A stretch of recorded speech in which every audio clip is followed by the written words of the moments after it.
All right, we're recording now. So good morning, everyone. Welcome to Kalamazoo Venture Tuesday.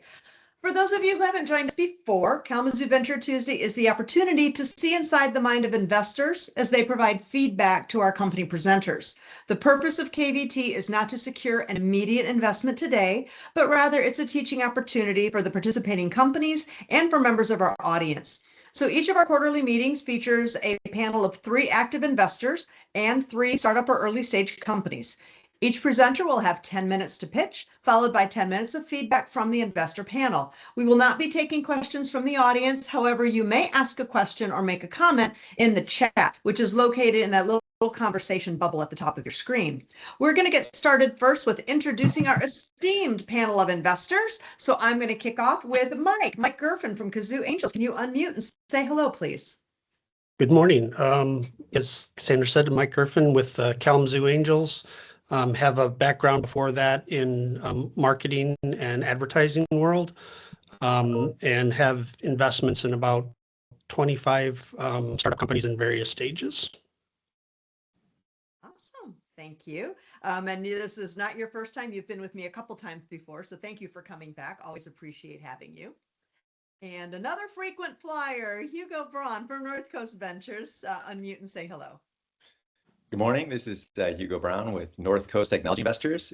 We're a venture capital firm based in Ann Arbor. Wonderful. Thank you. Always good to have you as well. And I have someone new. I am really delighted to welcome Bob Gershen with Forged Ventures to the first Kalamazoo Venture Tuesday for him. So Bob, unmute and say hi. Hi. Thank you very much. I'm happy to be here. Looking forward to it. Do you want to talk a little bit about your background or about Forged Ventures or anything? I have been working with startups for 40 years.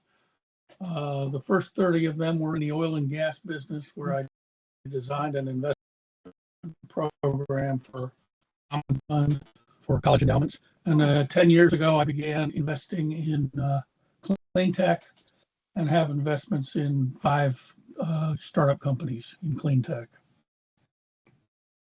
That's wonderful background. Thank you so much for being here. We appreciate having you. So this is our panel of esteemed investors, and we have a little bit of a shortened program today. Unfortunately, one of our presenting companies will not be able to make it, so we will have 2 companies today instead of 3. So we're very unrushed, right? We're very unhurried, so we can take our time. But let's try to stick to our 10 minutes, presenters. We're going to hold you to your 10 minutes. So Lior, we're going to start with you with test dynamics. So if you would like to go ahead and pull your slides up and share. Just a second. Let me try to do that. Can you see my screen? Let me just. Yes. Yeah. We are seeing your notes page as well, though, which I don't think is what you want. Yeah, let me switch that. Just a second. What's going on here? Yeah. Slideshow. Yeah, I'll try again. It's supposed to work. I don't know why it's the opposite. Not this one. Just a second. We had this working when we tested the one time, didn't we? I know. There we go. Yep, I knew we had it working when we did our tech check. Yes. Okay. So we can go ahead and find my 10-minute timer here. Remember, you've got 10. Keep an eye on it yourself if you can, please. And you can begin whenever you are ready. Okay. Hi, good morning, everyone. My name is Gerfen. I'm the founder and CEO of Test Dynamics. We are a company that basically builds a smart AI companion for radiology. We enable effective consumption of AI insights in every imaging workflow. And I want to show you first the problem and then go deeper into the solution we are offering. So first of all, reading errors, and probably you might know, cost lives. My dad, he was diagnosed with lymphoma cancer, and been treated, been chemo, healed from that, and then 2 years after that cancer back, and then they also found lung cancer or lung lesion in his lung. eventually, when radiologists found these type of findings, they go back in time and they look for the previous study and to see if they missed it over there. And as you can see with the A and B pictures, they actually missed it 2 years before. It was really devastating for us, and it was really very, very complicated when they found it. And fortunately, my dad was passed away 2 years ago. So that started my whole journey. I'm a technologist by practice. My background is engineering and product. Originally from Israel, so that's my accent. But let me just dive into the problem I realized and I found back then when my dad was misdiagnosed. First of all, there are a huge number of studies and imaging studies in the US, about 600 million studies a year, and it's just going up by 3 to 5% every year. We only have 15,000 radiologists in the US, which is a flat number, and every year you have about 1,000 residents that coming, into the market and help these type of radiologists to read the cases. So as you can see, there's a huge number and very low number of radiologists that can read. So the pressure is really, really on a high level. Right now, the radiologists are in the breaking point, and 45 to 55% of them reporting burnout and leaving the domain. The major issue is 30% of the cases are misdiagnosed. So my dad is not the only one, and you have many, many patients that are misdiagnosed today. And as you can see, for a health system, every error will cost about one to $2 million malpractice case. On top of that, the imaging AI, there is a huge potential because there are hundreds of companies that building AI models for radiologists. Each one of them is very narrow and very point to something very specific and disease specific or organ specific. And FDA already regulated more than 1,200 AI. But the problem is that it's not helping radiologists, it's actually adding to the problem and with abundance of data they need to analyze, and I will explain why. First of all, radiologists utilize abundance of data when they read these type of studies. They need special expertise, they need focus time, valuable time, and intense attention to what they see. And it's always, most of the time it done under pressure because the institutions just ask them, hey, you need to read more to bill more because there is a huge backlog, there is a huge volume. You see the image on the right side. When they start incorporating AI into their workflow, that's what they will see. Every AI will have a different output, different reports, different layout, different logins to different systems. So eventually, it's not just helping me as a radiologist, it's actually causing me more problem or more time that I need to analyze other data that I don't have time for it. So what we do in Test Dynamics, we're introducing Satori, which is it's an AI platform which amalgamating the data we are collecting from the AI, and basically we turn the maze of the 1,200 AI tools into something that is more cohesive, consumable, and personalized. So what we do with this platform is basically we've developed this smart companion, which is it's like a small icon on their screen, which nothing changed in the workflow. We just add this small icon, just to basically understand the output that come back from every AI tool and summarize it the way they want it, and just surface only the relevant AI insights they need to analyze the case. So as you can see on the right side, this is our interface, which shows you 6 different algorithms that analyze this case from different domains. But you just see a high level view, what's going on with the patient. There are nodules. There is also the red means that they can define what's critical and what's not in their.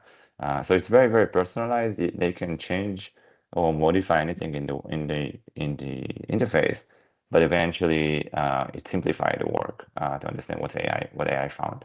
On top of that, we are flexible in the onboarding and offboarding. You can always offboard or onboard AI you need. You don't have to lock into a specific solution or a specific company.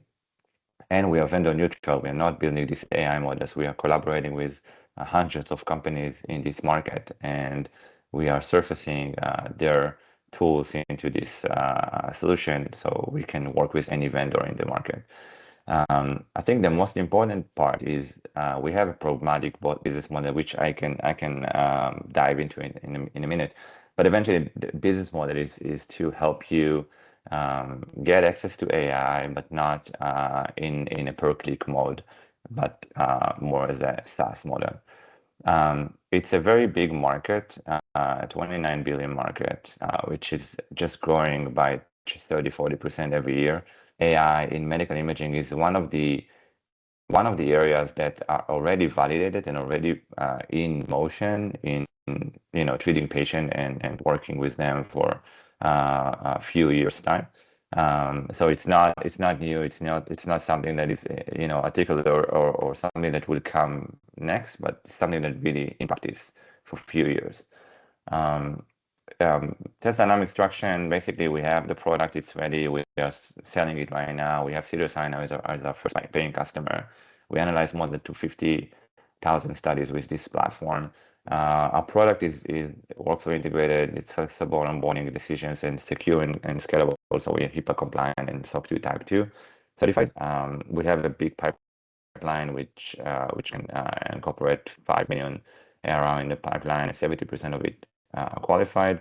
We expect 1 million ARR by Q2 2026. The business model is something that is very interesting.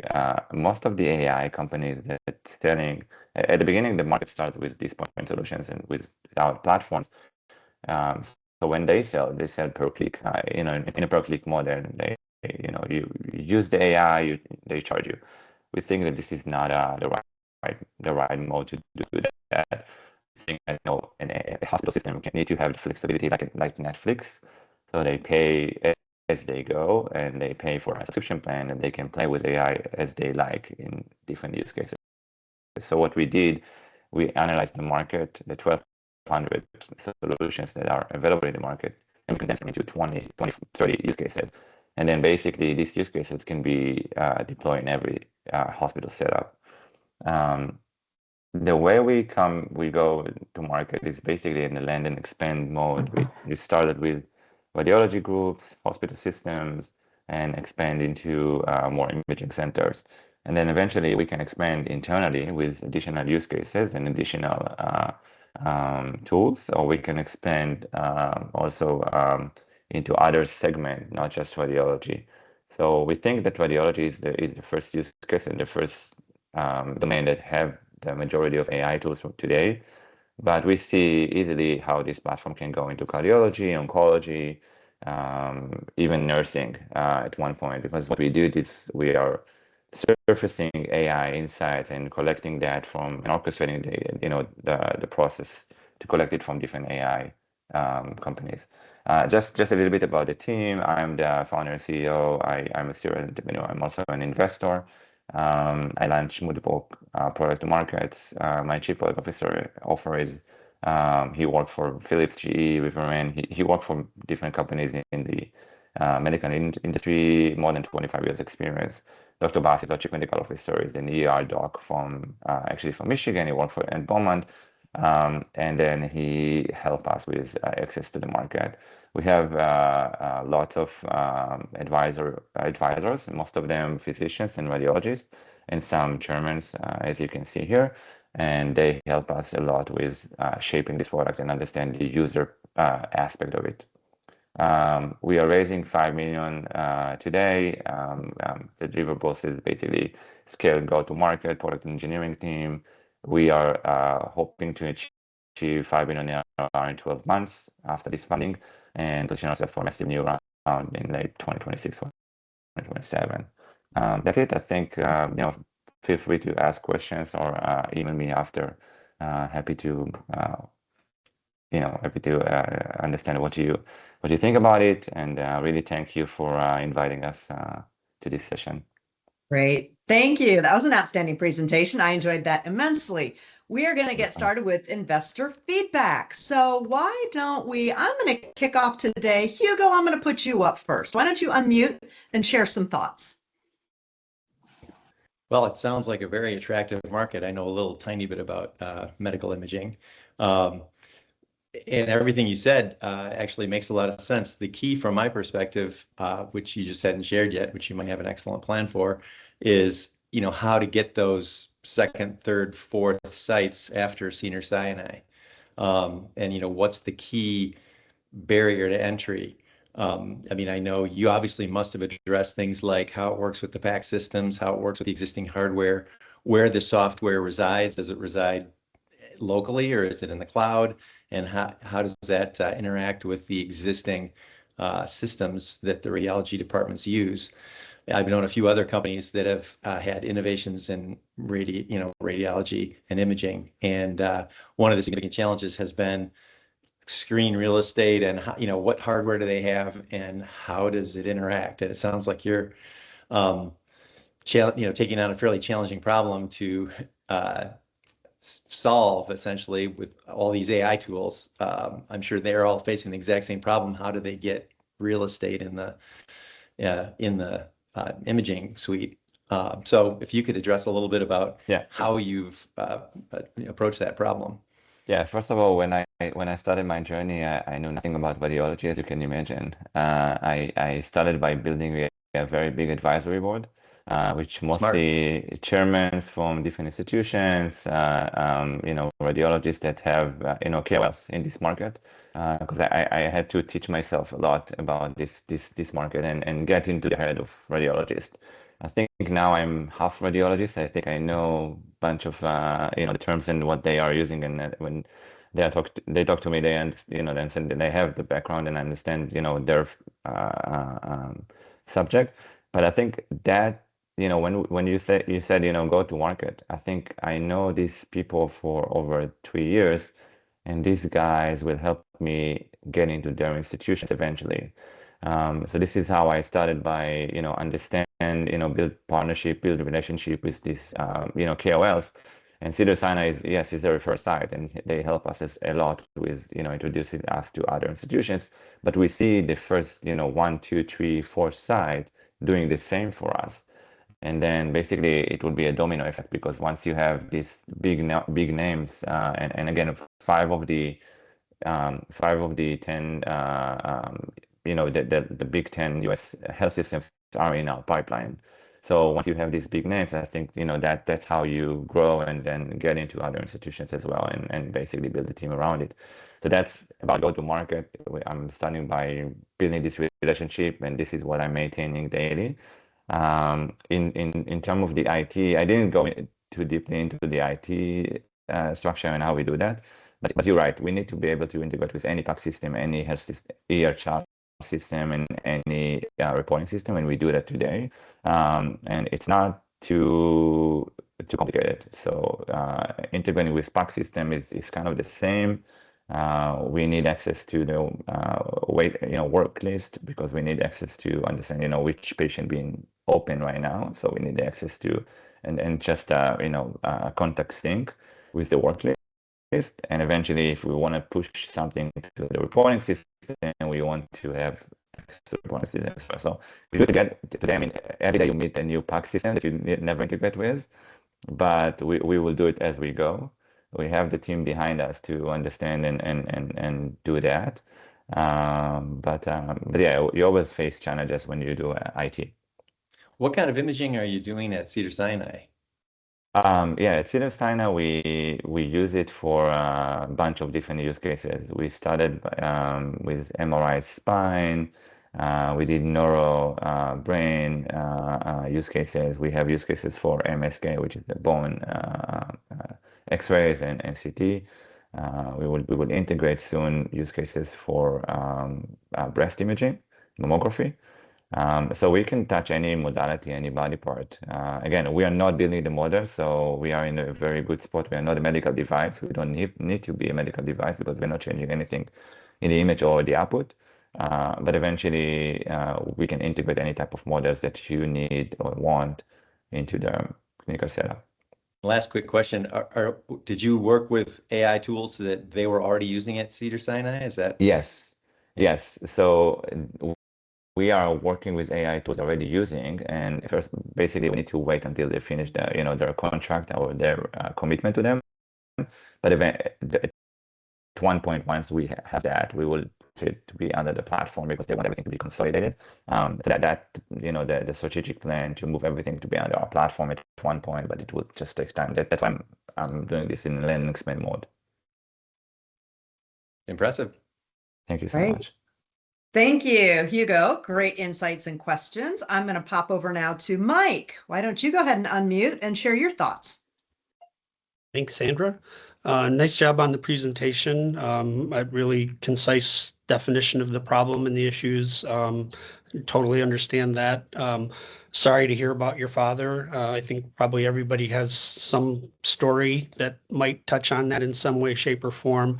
But to turn that negative into a positive, I always love when founders are doing something based on a life experience versus I just picked this industry out of the sky because I thought I could make money at it. That it always, to me, shows there's a real deep passion and a commitment to it. And that definitely comes across in your story and your presentation. Some of the questions or areas of concern, I would echo some that Hugo already brought up. I've seen companies have great success selling into hospitals. Histosonics is a company that probably everybody on the call is familiar with and maybe benefited from. They're a great success story, but I've seen a lot where just general selling into hospitals is a really challenging environment. And as they get bigger and more bureaucratic, I think that the challenge just continues to grow. I can't necessarily speak specifically to the software side of things or the IT side of things, but I would imagine that's always a challenge. The one, forgive me, I'm going to oversimplify. If we're talking layers, right? You're adding a layer into the system of the stack, if you will. And I think to do that, you just have to make sure that there's a really, really clear benefit to the hospital and a path that either allows them to continue to use the current tools or eliminate tools that they have that are not working for them. And I would be concerned about competition in this space. And do you have any intellectual property that protects you? So if there are IT providers of any kind, software application providers already in the hospitals, they're always going to get the first crack at something. And so do you have something that is protectable and that is unique, that provides some degree of moat around some of those concerns?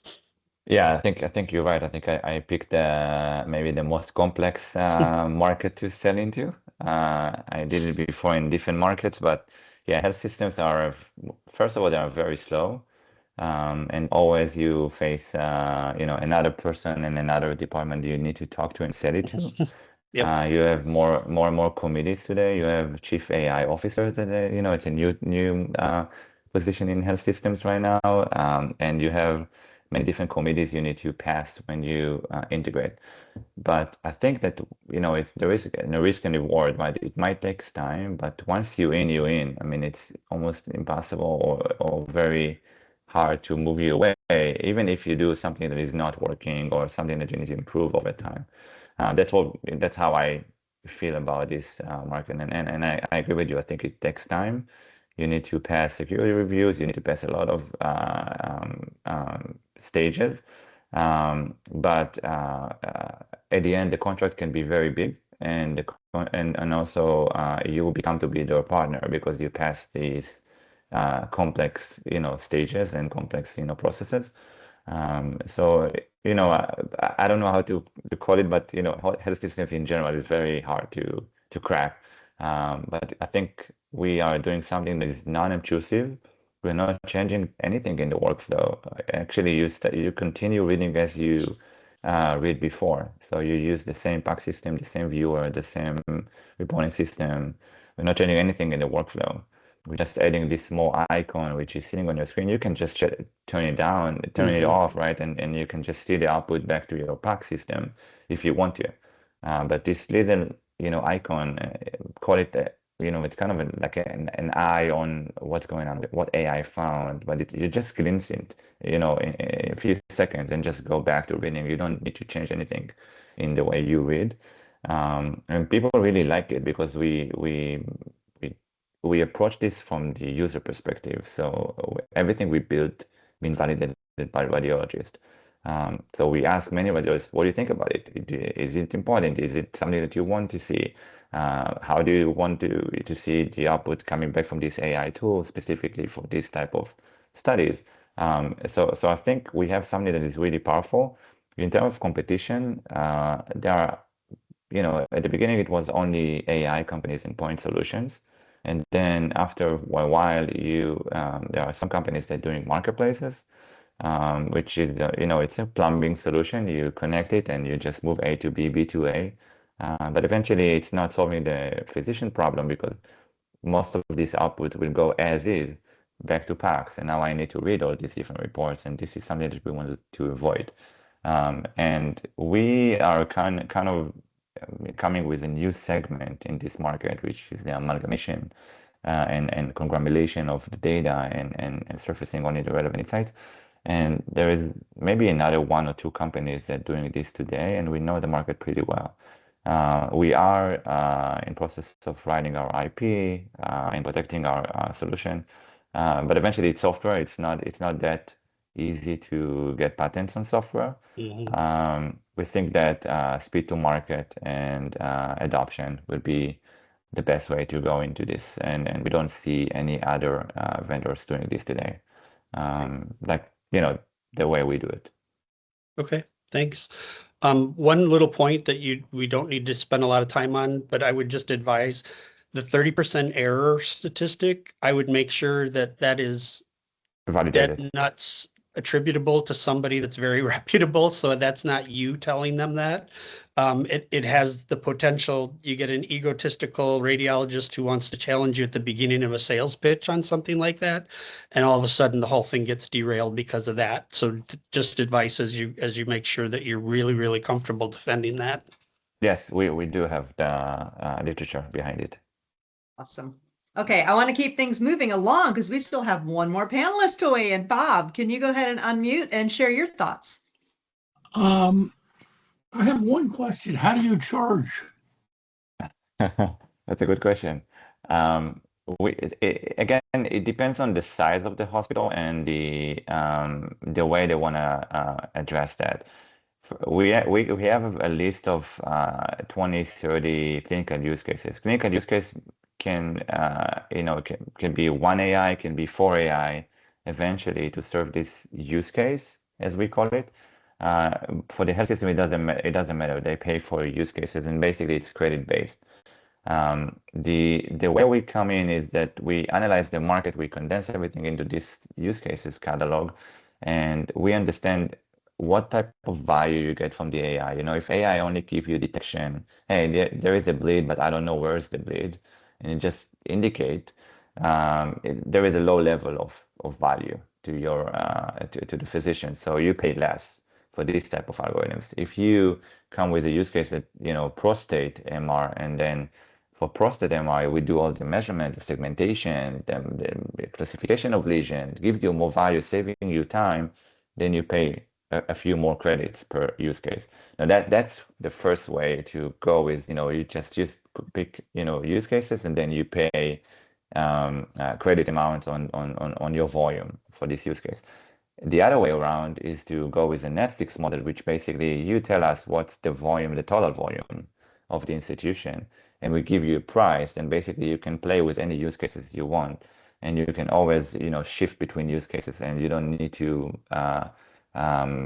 commit to specific volume for each use case. You can just commit to the full volume, and then we can go back and negotiate with the AI companies pricing. We do revenue share with them. I hope it's not too complicated, but I get it. The other thing I want to say, which is not meant as a criticism, because I thought you covered something I have no experience with, and made me understand, at least on the surface. How long have you been pitching this? We launched the company end of 2021, so 4 years almost. I'd like to make the suggestion that you practice Mm-hmm. and slow down your presentation. During the question period, I didn't think you were speaking too fast, but I thought during the presentation you were nervous and spoke faster. And I think if you practice that and focus on it, you'll get over any hurdles there. Okay. Thank you Um, so much. but I will say that by the time you got to the questions, you had slowed down for my weak brain to take it in. All in all, it was a very good presentation. Thank you so much for the feedback. I will practice more. Thank you. Thank you so much. Panelists, that was great. I'm giving us a little extra time during this panel Q&A time since we only have 2 presenters instead of 3. So those of you who are watching your clock, yes, I am letting things go a little bit longer. But so I want to wrap it up with Leah. Do you have any specific questions that you want to ask any of the panelists, or have you gotten all of the feedback that you were looking for? No, I think the questions were pretty good. I think we know our market pretty well. We know what type of challenges or obstacles we might face in the future. And I think you guys have a lot of experience, which is very interesting to learn from you and how you think and how you approach this. So thank you so much. Okay, great. Thank you. Okay, we do have one more exciting presentation. So everybody go ahead and put yourselves on mute, except for Michael, who is going to unmute and pull up his slides. And we are going to get ready for Mport Media Group.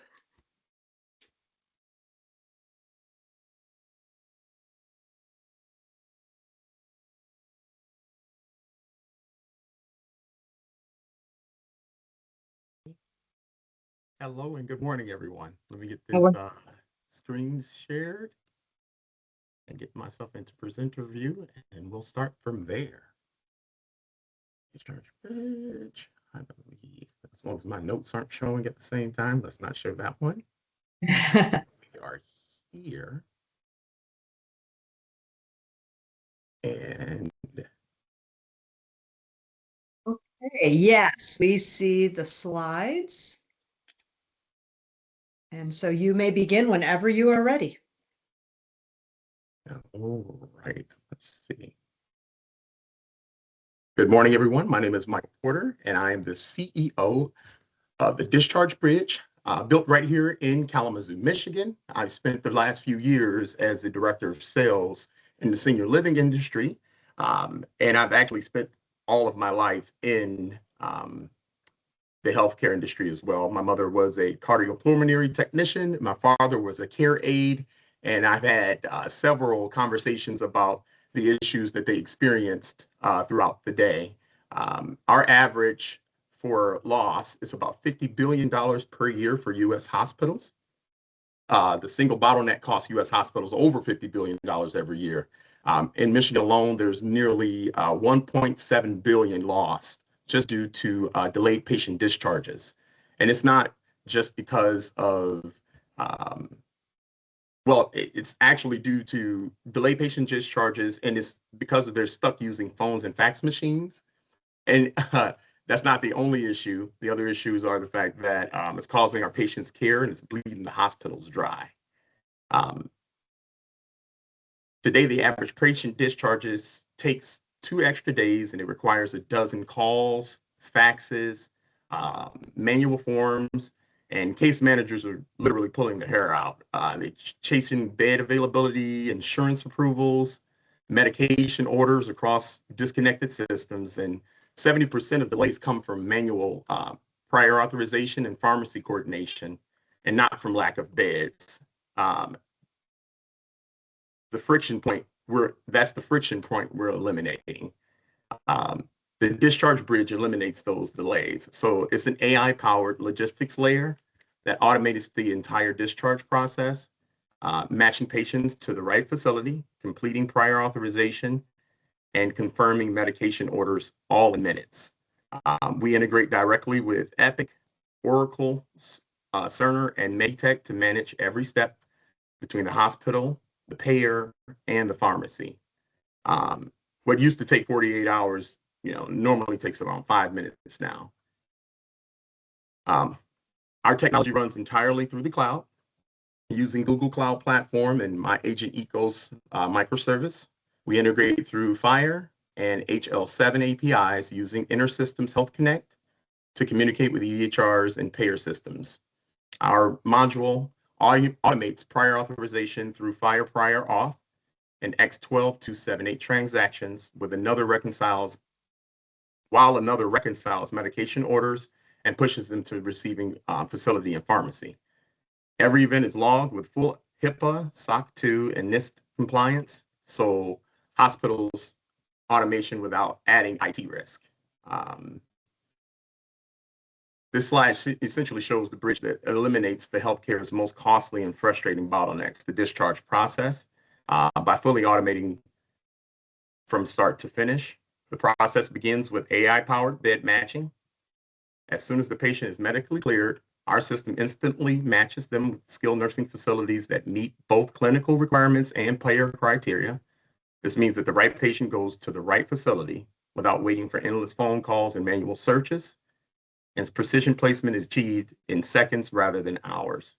The automated prior authorization. Next, the bridge handles prior authorization automatically through secure payer API using FHIR and X12278 standards. Authorizations are initiated, validated, and completed before the patient is discharged. What used to take 24 to 48 hours of faxing and follow-up calls is now handled in real time, drastically reducing delays and denials. Medication reconciliation. We also automate medication reconciliation. One of the most error-prone transition points in the healthcare. Our system syncs with the hospital's EHR pharmacy data with receiving SNF formulary, ensuring that medications are prescribed, verified, and ready when the patient arrives. And that continuity reduces readmission and prevents dangerous medication errors. Every stakeholder, hospital, SNF, and payer receives instant notifications as soon as the discharge is approved. The system sends the discharge orders, transfer summaries, and care documentation simultaneously across all connected systems. And this means no missing paperwork and no lost faxes and no waiting for updates. So in essence, the bridge transforms discharge from manual reactive process into fully automated digital workflow. My goal is essentially just to get rid of the phones and fax machines so that it's an incremental improvement, but the total reengineering of the hospital, payer, and post-acute providers coordinate patient transitions, so you don't have to worry about, the bottlenecking overall. To walk you through the technical backbone of the bridge, we seamlessly connect clinical, financial, and operational systems to move patients efficiently from the hospital to post-acute care. At the core, we have an AI coordination engine that dynamically triages patients based on acuity, insurance coverage, and service needs. It acts almost like an intelligent air traffic controller, matching patients to the right level of care in real time and ensuring no slip-ups through the cracks. So the automation significantly reduces the manual handoffs and improves discharge efficiency. We built interoperability in the foundation using InterSystems Health Connect and our Agent Ecos platform to integrate FHIR and HL7 data standards. This allows the bridge to talk directly to the hospital EHRs, SNF system, and the payer networks without customer interfaces or delays. In short, we bridge the technical silos that normally slow down transitions. Prior authorization service, one of the biggest discharge bottlenecks in prior authorization. Our prior auth service connects directly with the payer using FHIR prior auth, X12278, and EHR gateways. This automates approval requests, turning what can take days into minutes, dramatically accelerating patient movement. Medication workflows, another way to step into ensuring medication continuity. The bridge extracts discharge medication data via FHIR medication request, validates it against the patient's formulary, and automatically sends e-prescriptions to the appropriate pharmacy or facility. This means there's no gaps in medication therapy or fewer readmissions. And security and compliance is based on security and compliance are non-negotiable in healthcare. So the entire platform is SOC 2 Type 2 certified, HIPAA compliant, and aligned with NIST at-risk management framework. We also maintain a full audit trail for CMS and payer reviews, ensuring full transparency and accountability. So the bridge isn't just a logistics solution, it's a clinical and a financial throughput engine that unites people, data, and payers under one intelligent architecture. This is what makes our solution both scalable and future-proof for nationwide deployment. We're starting right here in Michigan, our home, the perfect test bed for scalability. Our pilot targets are Bronson, now Beacon, but essentially Borges in the past, Corwell and Henry Ford systems, representing about 2,500 beds in the region. And we're proving that by cutting 1 day off of every discharge. Hospitals recover nearly $500,000 a year per facility. And once validated, will expand across the state, building foundation for nationwide scale. We're starting with Kalamazoo region with Bronson Healthcare and Beacon Health Systems as early adapters. The initial focus is streamlining discharge workflows, automating prior authorizations, and enabling real-time skilled nursing bed matching.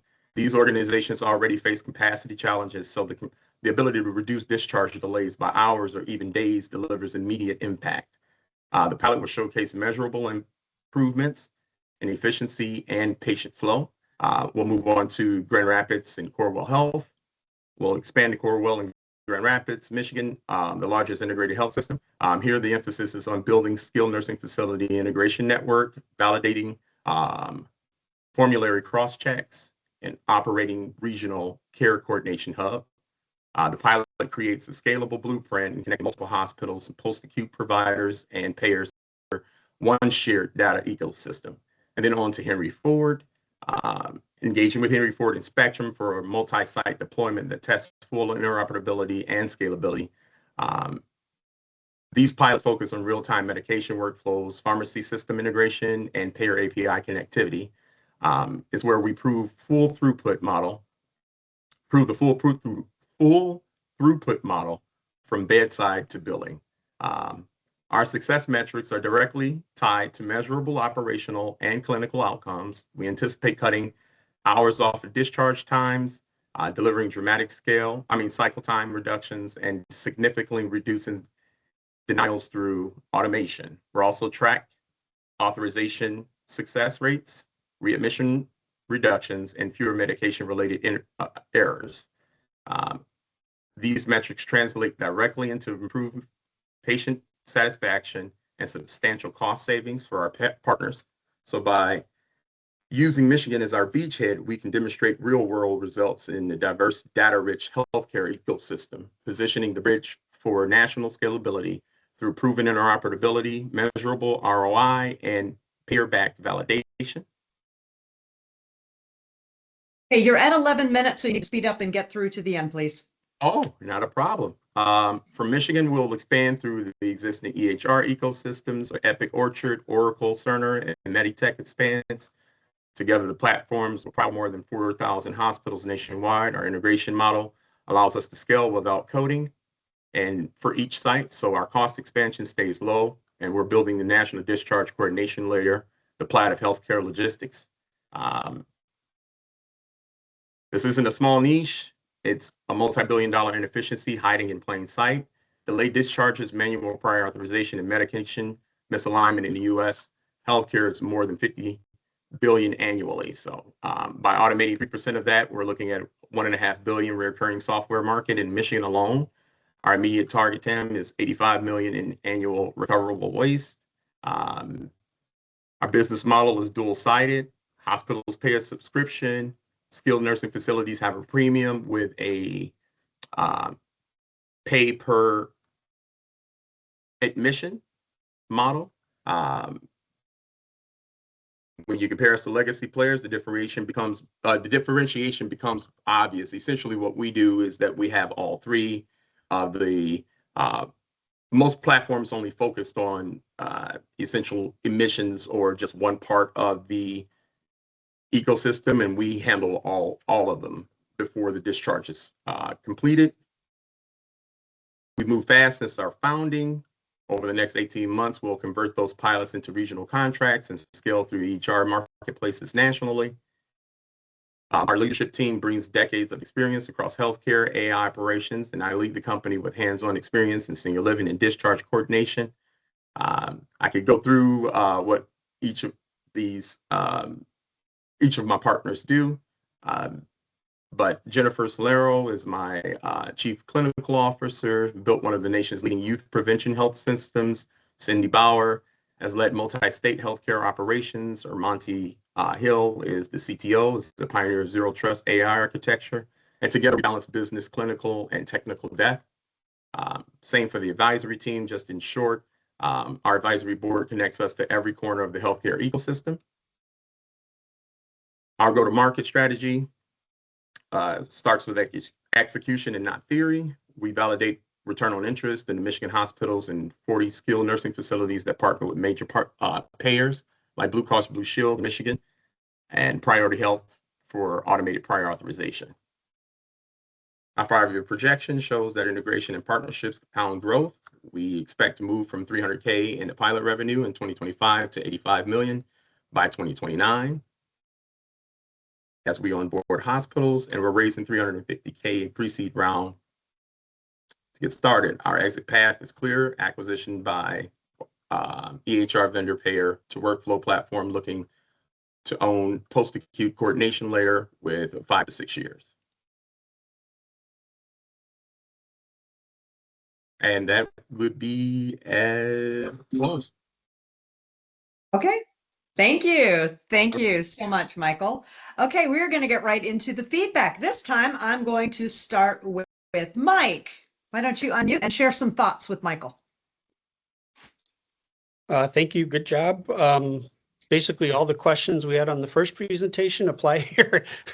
Not all of them, but there are some similarities, right? In terms of hospital-based software and implementation. I think your presentation did a really good job of laying out the problem solution. What is the issue that you're facing, and in general, how are you trying to approach it?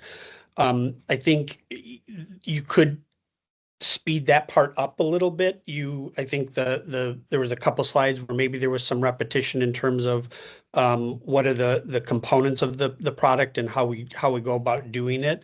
But again, I felt after listening to the presentation, I have a very clear understanding of the problem and the solution side of it.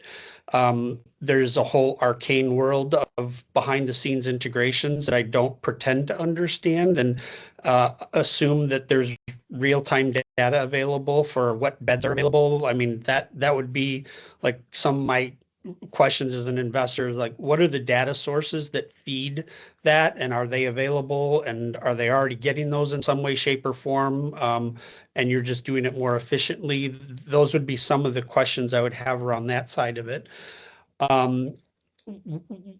One just question or thought to throw out is going at this through the hospital the right way, or is there a provider out there that is already in the hospitals that you may be able to add on to or be a supplement to? Obviously, that would be a potential acquisition strategy down the road, but is it even maybe a go-to-market strategy? I don't know. It may be or may not be. And then implementation, same kind of questions around implementation. You said, I saw in that one of the last slides as you quickly were going through, your implementation seems to be much faster than a typical implementation. Why would that be, and what are the use cases around that? And I had one more that I didn't write down. Oh, sorry. Last, just kind of in general feedback point, I would look at a sales presentation versus an investor presentation. I think you went a little deep on some of the technology side of it, things that I don't pretend to understand, or I have to trust the entrepreneurs that are managing, those types of things. Yes, I like to hear SOX 2 compliant and those type of things, but the nuts and bolts of some of the software and back end maybe don't need to be in an investor presentation. That more appropriate for when you're talking to the IT guy at the hospital for sure. So, but nice job. Last point, Devin McKinder on your advisory board, really bad move, really suspect character. I wouldn't go anywhere near. He worked for me for a long time. I like him a lot. Good to know. I definitely let him know. As far as integration goes, so for both sides, hospital and skilled nursing facility, there's a portal that's available. That system currently on the skilled nursing facility side is handled via a Excel format where we meet every morning. We talk about what beds are available. We talk about what was discharged and who's admitting. Those conversations are happening at 9 a.m. when the facility opens for everyone to come in and have a clinical meeting. And the calls are coming in from the hospital because they're not up to date on what beds are available either. So essentially, to bridge that gap, we created a portal for the skilled nursing facilities that's free for them to utilize. And they're on a pay per admission basis so that when they go and update their beds, that's a sheet that they'll actually just be able to print off and they can utilize that during their clinical meetings. And the updates are not automated, but they're available electronically for the hospital so that when the agent goes out to query what skilled nursing facilities have beds that are available within whatever zip code you choose, those beds come up electronically. So they don't have to worry about whether or not you're receiving phone calls in. They don't have to worry about calling to find out whether or not there's a bed available. And those are hours and hours of time to, attacking one another. As far as implementation goes or integration into the facilities, yes, we're talking Epic, Cerner, and Epic, Oracle, and Meditech. That integration is where the larger EHRs have. We are integrated into their system. It's built out so that it'll automatically be part of that. So it works in the background, and the hospitals don't have to worry about trying to create something new. All that they're going to see is a dashboard that's available that's already integrated into the system. There's nothing that you have to worry about teaching everyone or anything like that. It's just a button you click and you can see what beds are available, and it will automatically match whatever acuity level that's needed for the patient that's in question. Great. Okay. Thank you. Thank you. Okay. Did you have one more, Mike? Okay. Because we are moving on to Bob. We're going to put you up next. If you can unmute and share some thoughts with Michael. I agreed with Mike's view that there was more technical stuff than was needed by the investors. I have no experience in healthcare. Well, I do. I have personal experience, but in healthcare technology.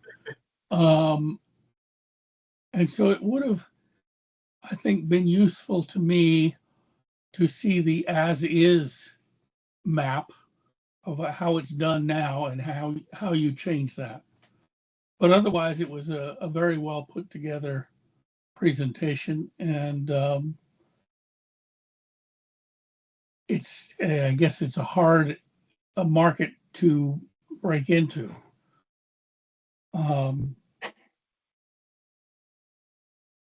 I guess that's all I have to say. Okay. That's wonderful. Thank you, Bob. Hugo, we're going to pop over to you now, unmute and share your thoughts. So I would agree with both Mike and Bob's comments, especially on the definition of the problem. I think up front, it would be very helpful to just be plain English specific. There are patients who are being discharged from hospitals and they go to skilled nursing or rehab facilities. And here's the 3 challenges they face in trying to accomplish that. And these are the critical delay points. And here's how we want to address those critical delay points. You did put a lot of, I think, industry specific language in. And I thought that was confusing. It took me a minute to figure out what exactly problem you were addressing. Eventually I did understand it, but I do agree with both those guys that you could condense that and really make it more plain English up front. From a question standpoint, I have, it sounds like, it's multifocal, the problem. I mean, you have to get the skilled nursing or other facilities to agree to essentially put their data in a new format that they aren't doing before. You might want to address how many do that, and is that a challenge? And then from a hospital's perspective, you named some key barriers or delay points, the prior authorizations, the medications, the whether there's bed available, and I would suspect that different hospitals are looking at those as separate pain points. And do you need to basically get them to agree to address all the pain points with your solution, and that's the only way they can adapt your solution? Or could they say, well, this one's really my worst pain point that's bothering me. Can I start with that and then expand potentially later into other things you're offering? So that's a question. Oh, okay. So yes, they can. It's a good, better, best option, right? So if you just want to physically still upload your H&P and all of the information for the patient and just utilize the platform just to find what beds are available, that's an option for you. If you want it integrated into Epic Cerner or Oracle, that's an option for you. If you want to have prior authorization and medications ordered at time of discharge, that's an option for you. So all are available to each facility at whatever level best works for them. So the way you answered Mike's questions and the way you just answered this question are the way I would put it into your presentation. That was super easy to understand, and I think it addresses some of the kind of critical barriers people might imagine you'll have in trying to establish your, first few customers. And by the way, so just one other question: what's the status of the pilots? Are you hoping to get those, or you have a pilot, or? Hoping. Currently working with, I've worked with Western Michigan University's Innovation Center previously, and had quite a few questions and case study opportunities where we've gone in and had the conversations, but just nothing in play just yet. Looking for capital to handle some of the business administration agreements, and I think it is third-party penetration testing and security audits. So I think, to the extent that you can get a toehold by just solving one of their problems, if you can do that, that'll be a great step forward. Because I think I anticipate, and I think Mike and Bob both mentioned it in both presentations here, there's a lot of bureaucracy at hospitals, and a huge challenge is just getting all the different parties who have to have a say to get approval. So, to the extent that you can essentially narrow the tip of your first spear and solve a very specific problem that requires the least amount of approval to get the most benefit, that might be your best way into the beginning of one of the pilots. Fantastic. Okay. Michael, do you have any specific questions you wanted to ask any of the panelists, or was the feedback good? Was there anything else you wanted to follow up with? Yeah, no, feedback's fantastic. I would ask that as investors, at what points of the journey for startups where do you find yourselves investing most often? Well, each of our groups are a little different. So Hugo, do you want to start with North Coast? Sure. And you guys are a different type of fund. And every single investment fund is going to have a slightly different answer. Right. That's just each has their own priorities.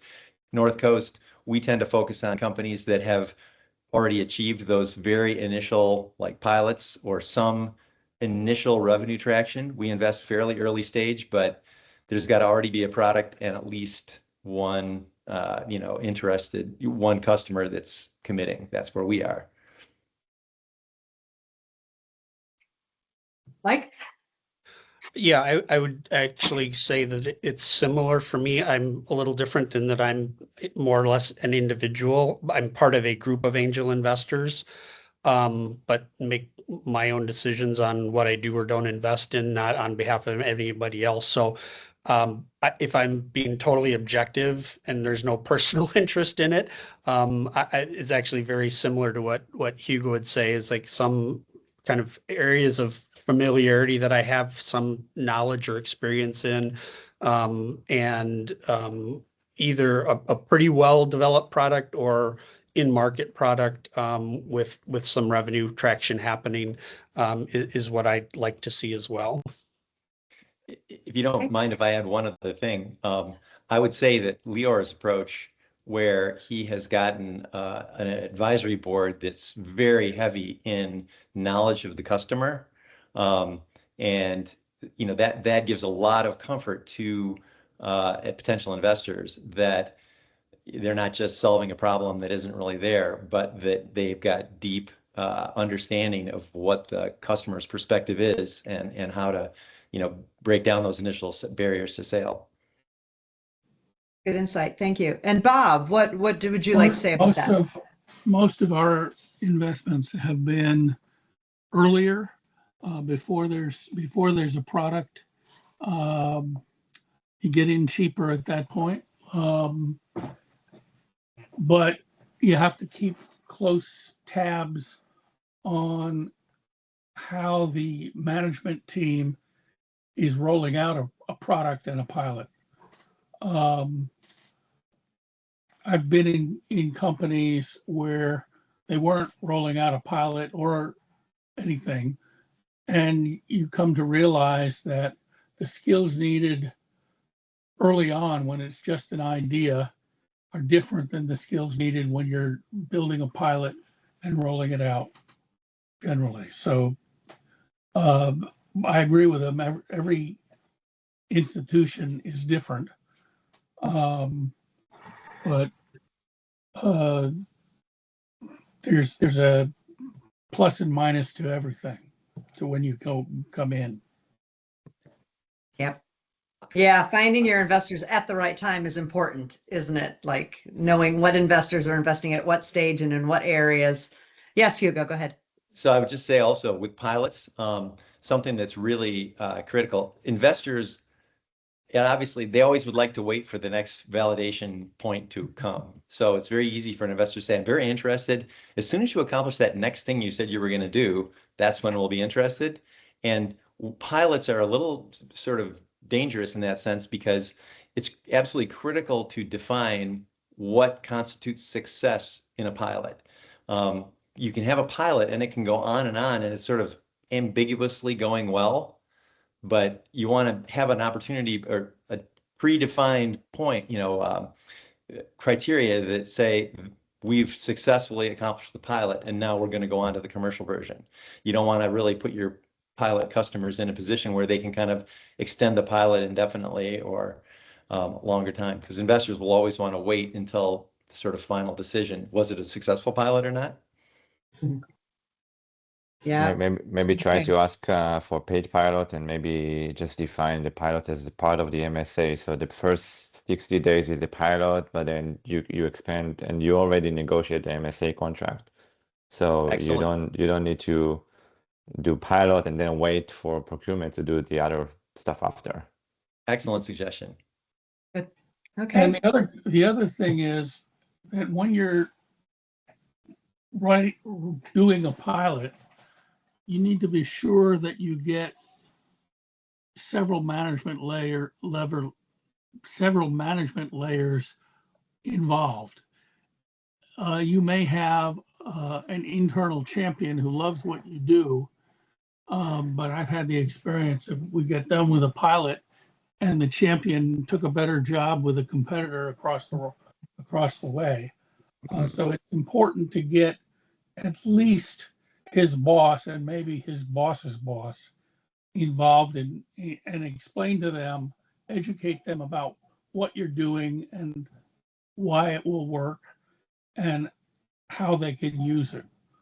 Don't just rely on one champion. Excellent advice. Very good. Well, thank you. Well, I'm going to kind of wrap things up now. And so we can all get on with this lovely fall day. I would like to, first of all, thank you, all of our presenters, for sharing your innovative companies with us. I just always love this event because I get to see so many cool technologies being developed. I'm constantly amazed at what our bright Michiganders are thinking up all the time. So thank you for sharing with us. And I really want to give a big thank you to our investor panel. Thank you for taking the time today to share your insights and really, give some good feedback to these presenters so they can build better, stronger companies. We very much appreciate that. And of course, thank you to everyone in the audience for joining us today. I hope that it was worthwhile for you, and maybe you learned something, and maybe you'll be up here pitching for us in the future. So thank you, everyone. Have a wonderful rest of your day. I'm going to end the recording now, and we'll see you next time. Thanks all. Thank you. Thank you so much. Bye. Bye-bye.